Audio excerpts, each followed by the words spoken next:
Now, what's interesting about this case is he is retroclined. So you can see his teeth tip back a little bit. Technique of the week. Thanks for being here, guys. So here we have our patient that has a canted maxilla. He's shorter on his right than he is on his left. And as you can guys see, gummy smile. The ratio of height to width on these front teeth is not very good. And he's got some unsightly bonding. Let me tell you how I handled this case. I'll go through slide by slide. We knew that he is going to need a gingivectomy. And a lot of people think you can't do gingivectomy and composite bonding the same day. You definitely can if you have proper isolation technique. And I'll show you how to do that. So what we've done here is, and you can kind of see, is we've just marked the zenith of 8 and 7, and we're going to bring that little pinpoint mark. That's going to be the new zenith of 9 and the new zenith on 10. We've marked that using a plate on the bottom so we know whether we're level with those. And we're using an erbium laser with water spray to make that cleaner and less bloody. And what we have now is we have the old bonding removed. You can see the nice natural color of the tooth. It's a little bit rugged here at the gum line. And then we've marked to make sure that we have adequate biological width. We've sounded to bone to make sure we're not going to have a problem with rebound a little bit later. I'm going to pack a cord here and isolate a little bit further. I'm going to add my tips here. In this case, I'm using quite a bright composite.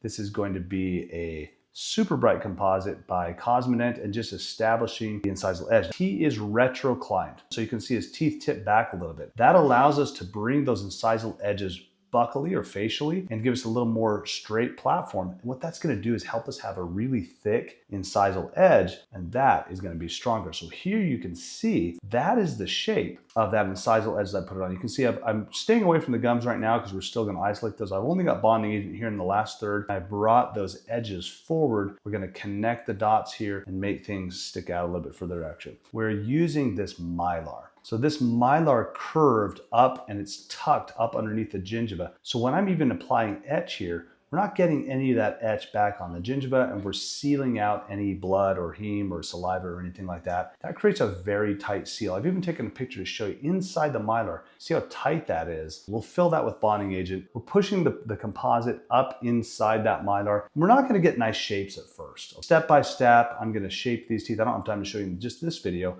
but I'm adding curvature, translucency, evening the incisal edges. Here we are with a polish. So same day gingivectomy. We did 5 composite veneers. Here's the before and after. We balanced him out a little bit so he no longer has that canted maxilla, and we went from these short, flat teeth to something with better proportion. This is the power of resin composite. These will last 10 years. It's a very color stable type of composite, a unique chemistry. Going to be very unlikely to chip, break, or have other staining issues. If you want to learn more about this technique, you can DM me the word course. I'd love to have you here in Phoenix, Arizona for a Halo Level 1 or a Halo Level 2.